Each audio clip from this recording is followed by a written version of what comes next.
All right, so I prepared a little bit of a review today, and mainly it's going to be on you guys to drive today with your questions. Okay, so we'll be working on whatever it is you want to work on. So, but ALEKS report, I mean, this is great. We're 55% through with all the ALEKS topics, so that's pretty cool. We've done 111 out of 203 topics, so you guys have spent some good time on ALEKS. And I went through ALEKS and just pulled similar types of questions and put them on the exam. They're not exactly worded the same. ALEKS, has really long paragraphs of wording, and I've kind of cut it down to like just asking the meat of the question. And so let's look at this review. Here's the overview of the exam. And of course, this will be on the video. It'll be posted, so you don't have to try to squint and see everything, but I'll walk through each piece. So identifying the types of chemical reactions. So like single replacement, double replacement, acid base, redox, combustion. I think that's it. Decomposition, combination. I think that's all of them. So, and so that's going to be one of those that you got to know your stuff, because I'm going to have, if you've got 5 choices, right? But it might be let's see, I'm thinking of a double replacement and a precipitation. So you got to click precipitation and you got to click double replacement. Okay. It might be a single replacement and a redox. So you got to click redox and you got to click single replacement. So you got to be confident on those. Don't just click everything, because if you click too many answers, you get it wrong too. So you got to pick the right amount of answers. Okay, so but it's again, it's just that chemical knowledge of looking at a reaction and knowing what's going on with it. Then some simple ones, sort of trying to give you some simple ones to build confidence. So converting a mass to moles using a molar mass, right? And then finding out how many molecules there are and using Avogadro's number. So if you've got the number of moles of something, you just multiply by Avogadro's number, and that's the number of molecules you have. And like if you've got CO2, and you've got, let's say you've got 5 times 10 to the 24 CO2 molecules, how many oxygen atoms do you have? Well, there's 2 per molecule. So you just multiply that number by 2. So you'd have 10 times 10 to the 24th oxygen atoms. So again, just don't psych yourself out. Those are pretty easy. There's 3 of those. Percent composition of an element in a compound. So you've got you've got sodium sulfate, Na2SO4, and you can figure out what the molar mass is. You got 2 sodiums, it's piece of the molar mass, so that's 2 times 23, and then you got the sulfur, which is like 32, and then the 4 oxygens, what is that, like 50, is that 64? And so then you could take each one of those pieces and divide by the total molar mass, and that would be your percent composition. Okay, so you could say it was 30% sulfur, or whatever it turns out to be. So this is just a simple calculation just to check to make sure you know how to go from a chemical formula to how much percentage-wise is sulfur or oxygen or sodium. Then percent composition to empirical formula to molecular formula. So that's the one that has a table. It's got like carbon, hydrogen, and oxygen percentages, and you've got the molecular weight, the molar mass, and you've got to figure out to go from the empirical formula to the molecular formula. And we can do one of those to practice. That's they're just one of those. And then naming with the solubility rules and precipitation. There's 3 of those. So you got to know, the naming schemes. If I say sulfuric acid, you got to know what that is. If I say barium sulfate, you got to know what that is. So you got to know the naming, and you've got to know what's going to precipitate and what's not. The simplest 2 rules to memorize are alkali metals. So this first column, everything in that column, any salt made with an alkali metal is going to be soluble. And then nitrates. That's the easiest way to get an element into solution. Or if you want to make a bottle of something that is going to dissolve, you can pair any element on the periodic table with nitrate. And nitrate salts are soluble with no exceptions. So anything with a nitrate, NO3 on there, it's going to be soluble. Okay. But then for like chlorides, there's some exceptions, like silver or lead or mercury 1. So there you got to know those exceptions on that table. So there's 3 questions related to that. Don't discount when you see like only one question on this topic, one question on that topic. If you are pragmatically minded, you might say, well, that's only 3 points. It's just 33 questions. I'm not going to worry about that. But if you do that too many times, you do that 3 times, now you're down to letter grade. And you're down to letter grade if you get everything else perfect. So don't aim below 100, like aim for 100, because you're not going to probably hit it. You're going to hit something below that. But if you aim for a 91, you're probably not going to hit a 91. If you're aiming for a 75 because you got rid of, 5 of these questions or something, you're probably not going to hit it. So aim high, and then you'll do better. So try to learn all of these topics. I'm telling you exactly what's on the test. Now the total ionic, molecular, and net ionic equations. So that's how we break apart the soluble things into their aqueous ions, cations and anions. And then we cancel things that are on the same on both sides. We cancel those spectator ions, and we end up the net ionic equation. And so there's 2 of those. Then we get into redox. Look at that. There's 9 questions because there's lots of little things you can ask about redox reactions. So you have a little simple redox reaction, and then I'm asking you what was oxidized, what was reduced, what was the oxidizing agent, what was the reducing agent. So if you learn that, it's like 3 points, 3 points, 3 points. You can just tick off a lot of good points there because it's simple. But if you don't know how to determine what an oxidizing agent is, what a reducing agent is, and you start getting those things wrong, then all of a sudden you're just getting trashed. Because if you get those pairs wrong, then it's really, you've lost 6 points. You get that pair wrong, you've lost 6 points. So you've got to be confident in knowing what is being oxidized and what is being reduced, and what is the oxidizing agent, what is the reducing agent. Okay, and then there's the activity series. If this element is above that in the activity series, it wants to be aqueous. And so will it change places or not? And so, yes. Oh, I was going to ask if we are getting the activity series. It'll be in the problem. I'll say like this element is above that element in the activity series. So what happens in this reaction? So you'll be told that. That way you don't have to memorize the activity series. And then oxidation state. So like sulfate, anion, what's the positive charges on sulfur and what's the minus charges on oxygen? So what are the oxidation states on all of those in molecules?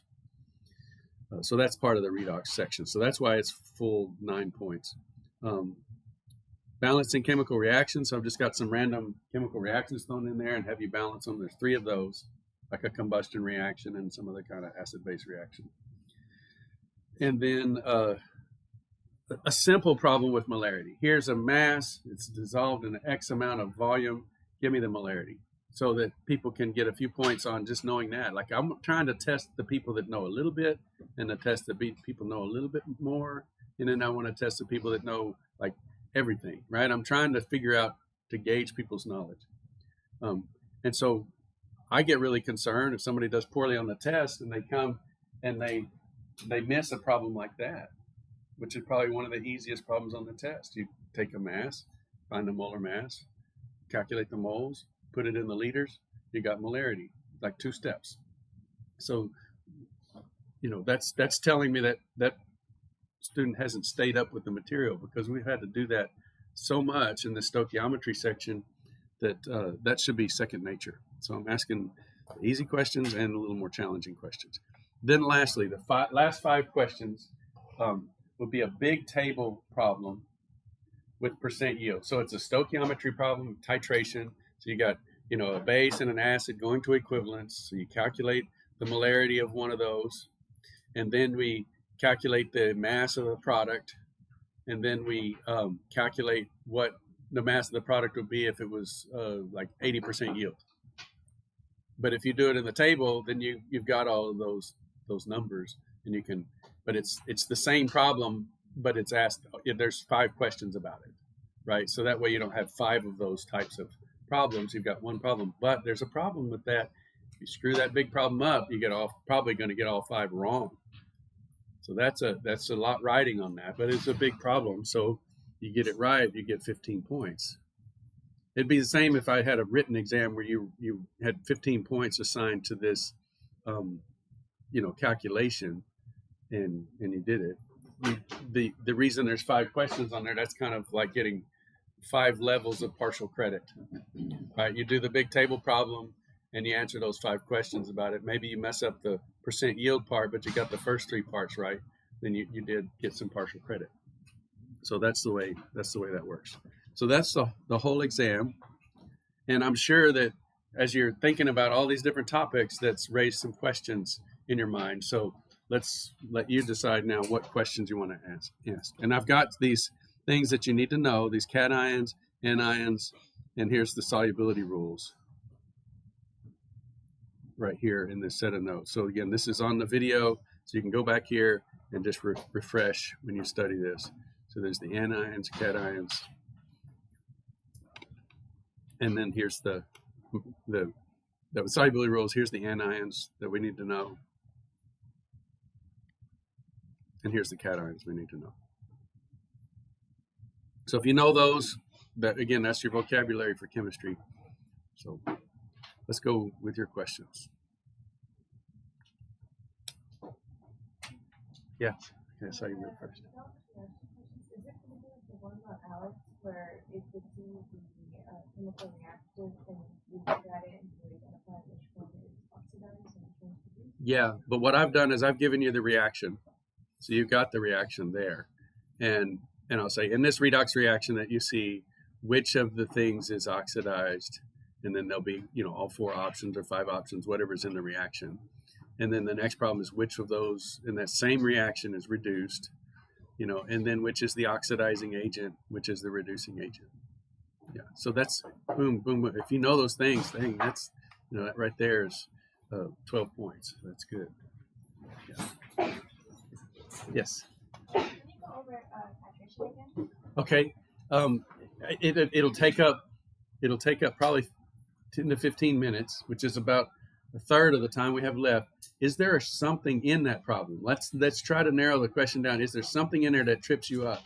Because I've got whole videos where I walk through the titration problem.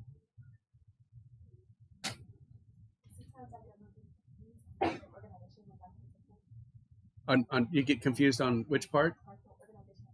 The organization of the table. Okay. So I'm gonna put that down as an option. What kind of vote as a class? So one titration problem.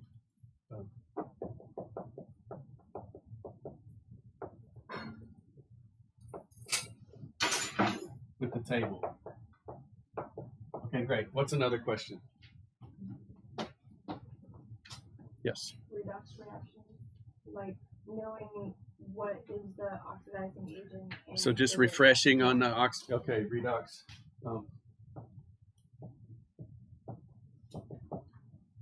Parts. I'll put parts, right? Does that make sense? The parts of a redox reaction. Okay. I thought I saw a hand in the back. Yes. I did not put that in there because there was no ALEKS practice on it. So I wanted to, but I decided not to. Okay. Because it was like the 4 steps and it gets long and you didn't really have a chance to practice that. So I decided not to do that. Yeah. So don't ever say I didn't give you anything. Wow. All right. That was a gift. Okay. You did? Yes. Some other things that we can work on with the scope. Yes. People that are taking the test so far, what are the subjects that you see people that are most strong and then you want to attend to? Like the lab? Oh, like I saw people taking the test. Oh no, I only teach one section of this. That's a different course. That's okay. No, that's okay. But yeah, people do, in terms of what people miss a lot is they just they lock up whenever there's a calculation. Some people are super happy with the math in the course. They're like a math person. And so they love it when they get the math, but a lot of people are not. And so when they get to these longer calculations, they talk themselves out of their ability to do the problem. They're like, oh no, this is a calculation problem and I'm no good at math and I'm going to mess this up. And so then they just can't do it. And it's all psychology, right? So I would like for you, if you're one of those folks that that has this internal talk that says, I'm not good at math, I want you to add a word to that sentence. Yeah. Yet. That's right. I'm not good at math yet. You're still growing. Okay. And this is interesting kind of math because it's applied to something, right? You're actually calculating how many moles or whatever. It's interesting to me, hopefully to you, that you're actually able to calculate the math behind chemistry and calculate the amount of stuff you need. Okay. Yes. Maybe go over like a percent composition of an element. Okay. Sure.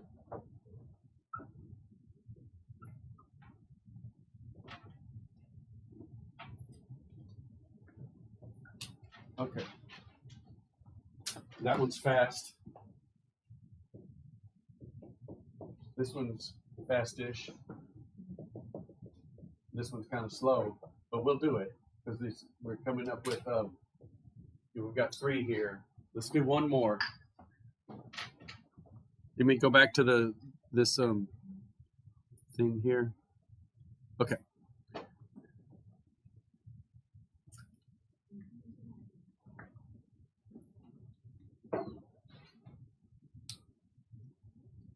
Yes. What does it mean, total ionic and molecular? Is it like just knowing which one is ionic and which one is Yeah, so ALEKS asks you, write the net ionic equation, and they don't teach you in the explanation really what the total ionic equation is. And so we'll do one of those too. So the total ionic equation.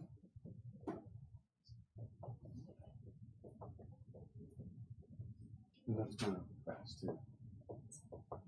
Okay. Let's try to do all 4 of these. I was going to have you vote on the ones you want to do, but I think we can get through all of these, and we'll do a titration one at the end. At least we'll be able to set up the titration. We may not be able to get through all the whole calculation. Is everybody good with that? Mm-hmm. Okay, which one do you want to do first? 1, 2, 3, or 4? Everybody say out loud. Count 4. Okay. All right, let's go. All right, let's go. All right. So I'm going to try to take my time so my handwriting's legible on the screen. Now, it's not going to be very compelling because I'm going to be sitting right here. So don't get bored and go to sleep because I'm not moving around, waving my arms. Okay, so let's do total ionic equation. Let me pick I got to pick something. Let's do a simple.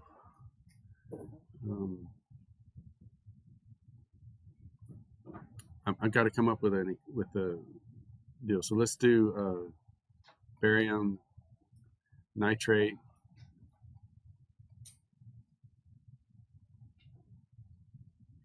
aqueous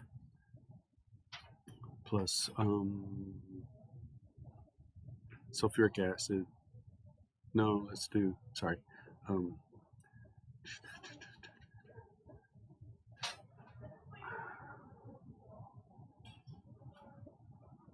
Let's do potassium sulfate, K2SO4.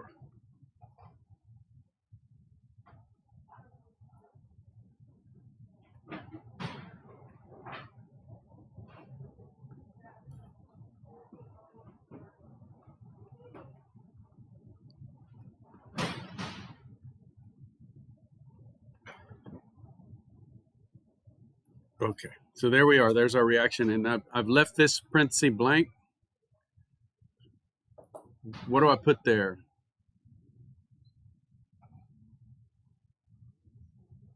Solid. Very good. This is a precipitation reaction. Okay, so let's go ahead and do classifications on this. This is a double replacement.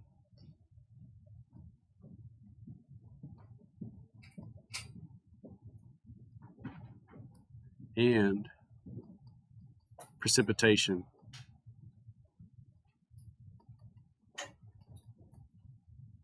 Everybody see that? Because we went from aqueous to solid. Double replacement because the potassium went with the nitrate, the barium went with the sulfate. So both chemicals traded dance partners, I like to say. And then this equation here that I've shown, this is the molecular equation.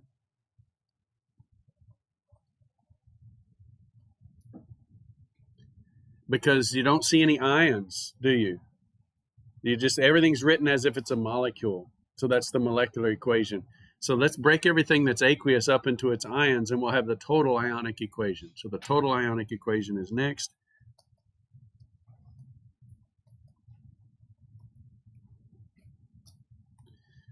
So we have barium 2+. This is tedious because there's so many things to write. And then we have 2 nitrates, NO3- aqueous, plus 2 potassium ions, aqueous, plus a sulfate. That's an anion, 2-, aqueous. Those are my reactants. So then I've got the barium sulfate. It's not going to break up because it's not aqueous.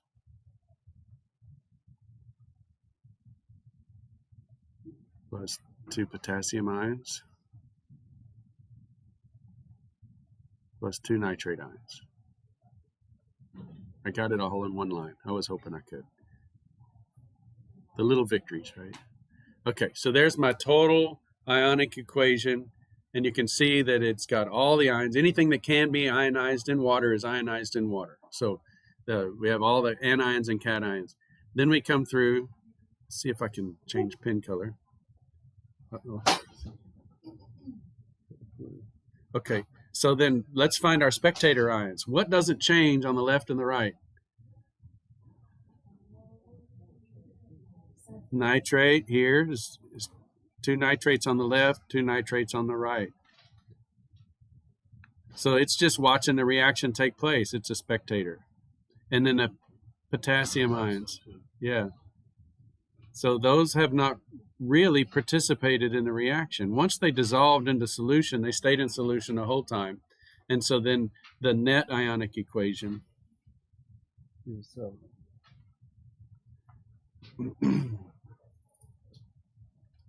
After we cancel all that, we have only the things that are important to the reaction.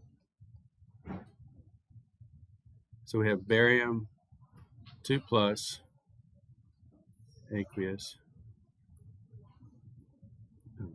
plus sulfate 2-. And the net ionic equations are always the short ones because you cancel everything out. Barium sulfate. Does that make sense? Right? It's just only those things that react in the net ionic equation. And how is the ionic equations different than the molecular equation?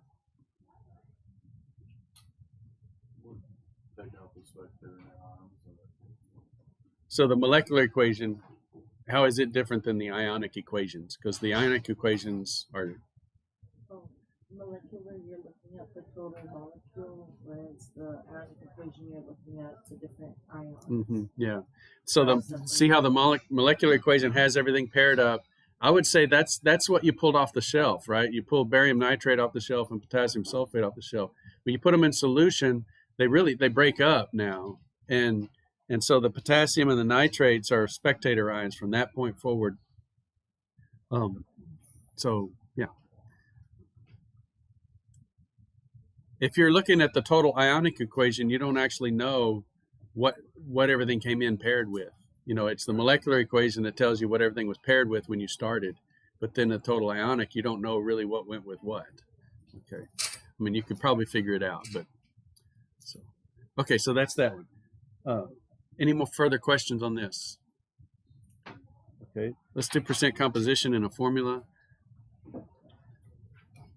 Let's, can I pick a simple formula so it'll be fast? Okay, so let's do H2S. H2S. I'll ask the question like this. What is the percent composition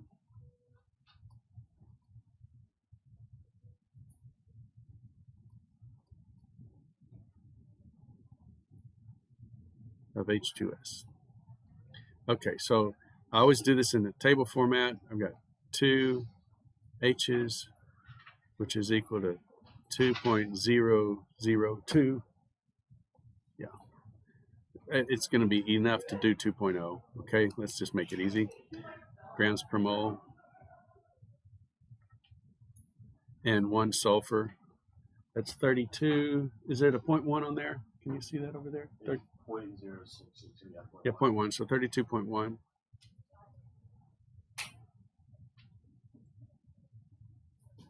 So we add these together. So the total mass is 34.1 grams per mole. So this is the masses, and this is the percents. So 2 over 31. Can somebody do that quickly? Well, calculator right here.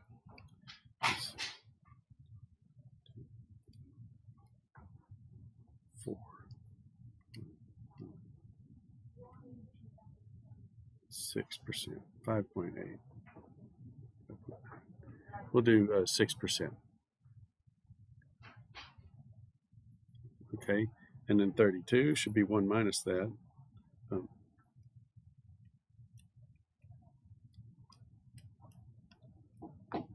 Yep, 94.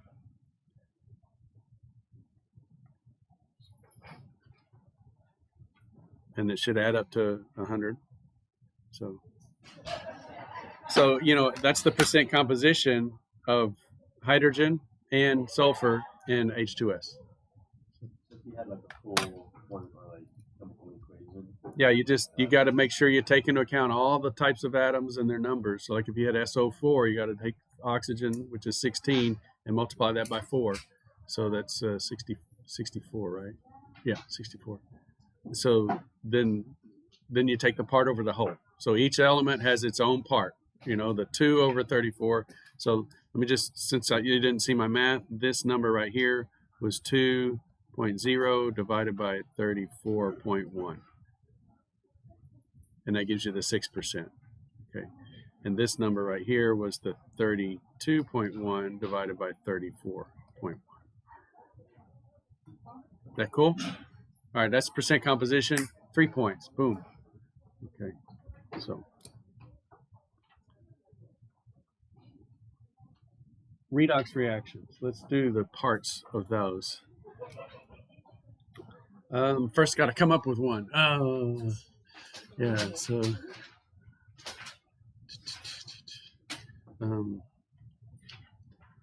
let's do the iron solid plus oxygen. I'm just going with something easy here. So iron plus oxygen gives, let's go all the way to iron 3 plus. Oxide 2 minus. All right, how do I balance that? I got the 3 and the 2 thing going. Yeah, so I need 2 of the 3 pluses and 3 of the 2 pluses. So I've got a 2 here and a 3 there. They both add up to 6. 6 positives, 6 negatives. We're good. That's Fe2O3. And then, you know, if I was being nice and clean, I would erase those. So that's what the molecular formula would be. And that would be a solid. That's rust. Okay, beautiful red rust. All right, so this is a redox reaction. So let's go ahead and assign oxidation numbers for grams. Okay, what's the oxidation number of iron in this substance here, iron solid? 0, I heard. That's good. Okay, any element bonded to itself is going to be 0. And here's an oxygen bonded to itself. So it's also going to be 0. And then the ions, we treat these as if they're ions. This would be iron 3 plus and oxygen 2 minus for each of those oxygens. And there's 3 of them, but the oxidation state of the oxygen is 2 minus. So these are oxidation states. So when I ask for the oxidation state of iron or oxygen or iron in the iron oxide or oxygen in the iron oxide. You see how I'm saying this? What's the oxidation state of iron solid? Or what's the oxidation state of iron in the compound iron oxide? Yeah, do you see what I'm saying? You got to listen to the text because it's telling you exactly what I'm asking for. What's the oxidation state of iron atom in the iron oxide? So you're just looking at the Fe part of the Fe2O3. Okay. Now you can see that iron, when it when it went to the right, is now 3 plus. So if I was asking what was oxidized,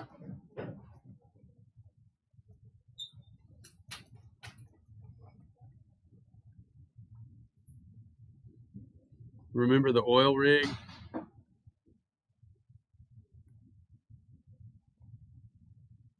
So it lost the electron. Yeah, oxidation is loss of an electron. And reduction is gain of an electron. Okay, so how could iron become positive if it didn't lose electrons, right? So I know iron lost electrons. So what was oxidized? The Fe solid. And we're always talking about reactants when we're asking these questions, because we're asking, what happened to my reactants? So one of the multiple choice answers will be the Fe2O3. But that's a nonsense answer, because I'm asking what happened to my reactants. So you can mark through the products. Those are not right. Okay, so we're only asking about the reactants. Which one was oxidized? In this case, iron lost the electron, so it was oxidized. Therefore, what was reduced was the other thing. What was reduced? The oxygen. And you can see oxygen was 0, now it's 2 minus. It gained the electrons, and now it's negative, so it's gain. Oxygen is, RIG, reduction is gain of electrons. So now then these two things are flipped. So what is the oxidizing agent?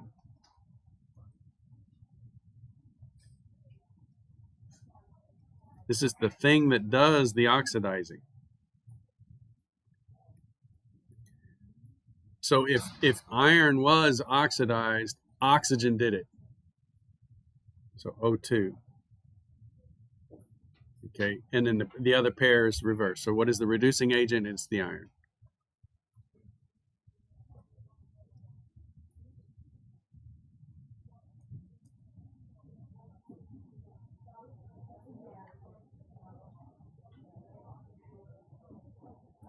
Okay.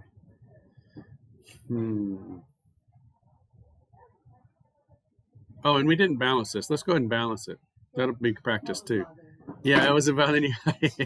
Thank you. So we got 2 irons there, and then we've got 3. We need 3 oxygens, and they come in pairs.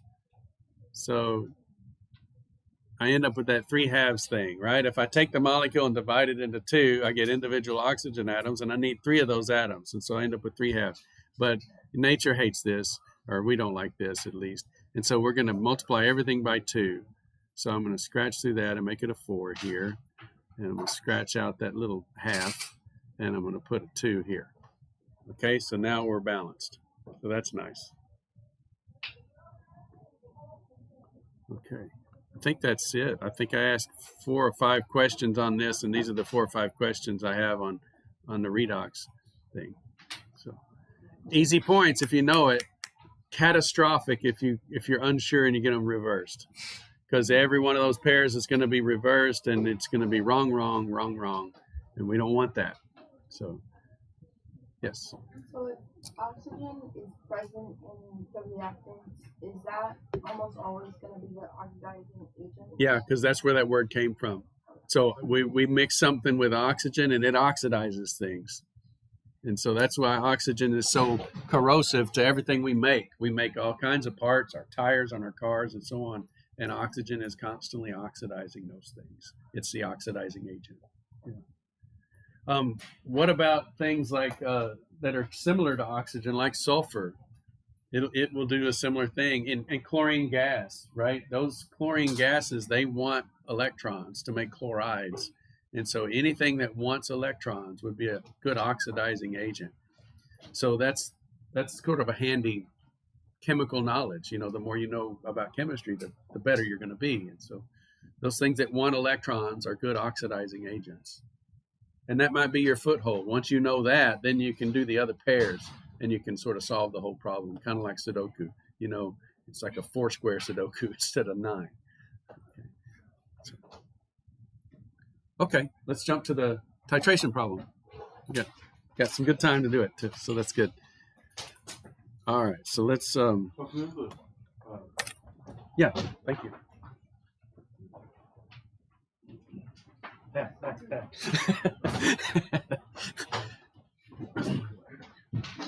All right, so got to come up with a problem on the fly. Let's see.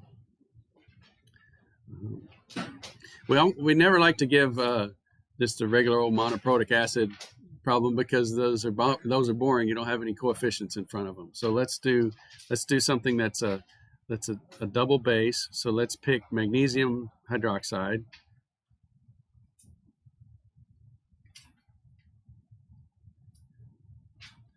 And let's pick an unknown triprotic acid. So H3A.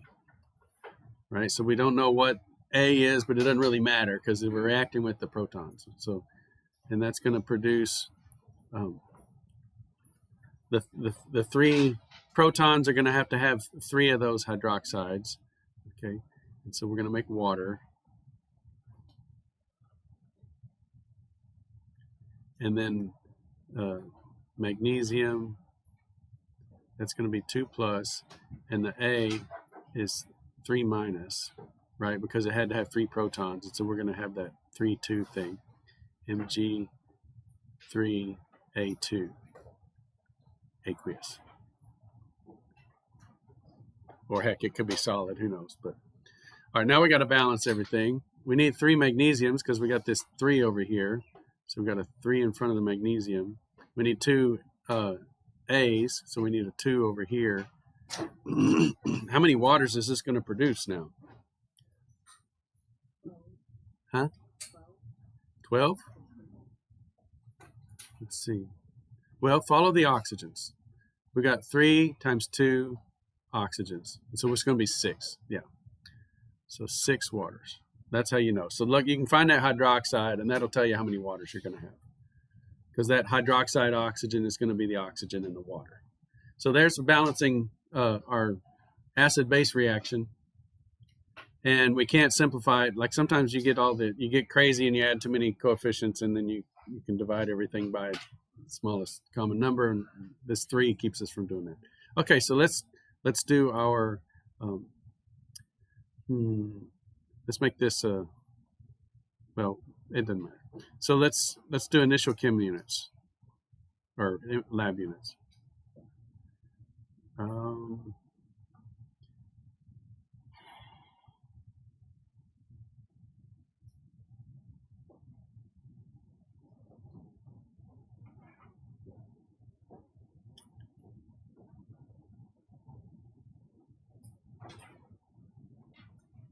One gram of this neutralized oh,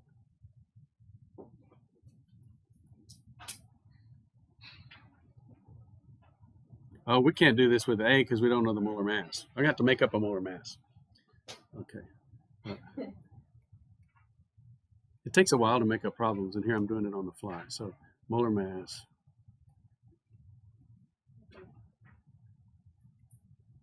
is 100 grams per mole. Okay.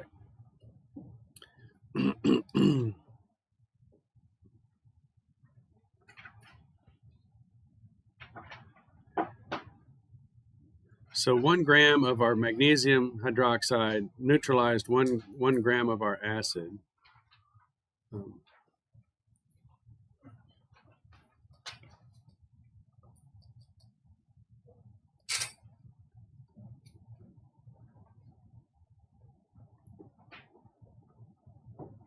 And this 1 gram of acid was dissolved. Oh, let's see.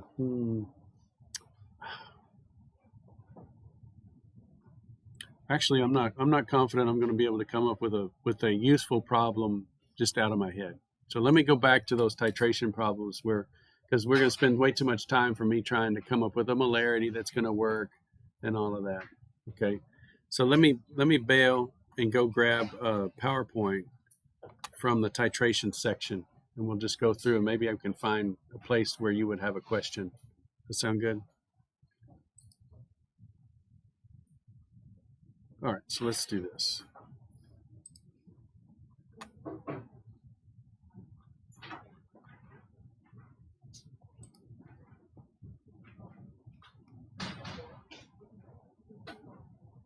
It'd probably be good to go in the solution stoichiometry chapter here.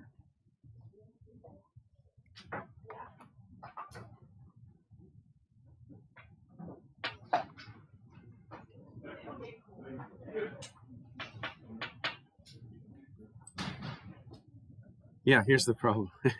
That's good. Okay. This is kind of the type of problem I was trying to reproduce. So we'll go over here and hit this one and hit escape. And then we've got this other one going. Let me see. 15.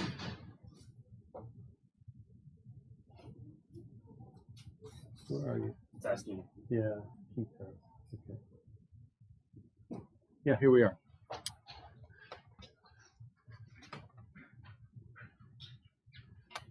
Okay, so this was this unknown diprotic acid with the H2A is what I called it. And so we wrote out that balanced equation, which we just did with our made up one. Okay. We have the mass of H2A, but we need to solve for the moles to calculate the molar mass. Okay. And so this was going straight forward. We needed the molar mass of the unknown, and so that's a ratio. So we could start with a ratio, but let's go ahead and calculate the moles of H2A. So it says the 10.9 milliliters of the sodium hydroxide solution. So we have the volume of the sodium hydroxide right here, and we've got the molarity of the sodium hydroxide. So we can get to moles of sodium hydroxide, and then we know the chemical reaction ratio. Once it's balanced, we have this 2 here and this 1 here. Okay, so that's where that middle step comes from. It comes from the balanced chemical equation. And then we have those millimoles of H2A. If we know that this worked against 0.044 grams of the unknown, and we now know how many moles there are, we could calculate the grams per mole. And so that's what we do. Here's the molar mass, that 0.044 grams divided by the number of moles. We had to convert out of millimoles, and so we had to divide that by 1,000 to get to the moles. Okay, so this is the fastest way to do this problem. But let's look at the table, because I could ask you a whole lot more things about this problem. And so let's look at the table format. And so we had the amount of sodium hydroxide here, and we had the mass of the acid. And what we're looking for is this conversion right here. This spot right here is where we want to go. So we got to go down the sodium hydroxide column and up the H2A column. So this is what we did. We converted that to millimoles by multiplying by the molarity. And then this part of solving for X, let's do that because people always have questions about that. So this is 0.654 minus 2X equals 0. Now, how do I know these are 0? Because when we filled out the table, we need to put zeros there. Or why do we need to put zeros there? Yeah, so in this problem, it says it weighs out a certain amount of unknown acid, analytical in the volumetric class, dilutes the mark, blah, blah, blah. Then titrates the solution with this sodium hydroxide, and it says when the titration reaches the equivalence point. That's it right there.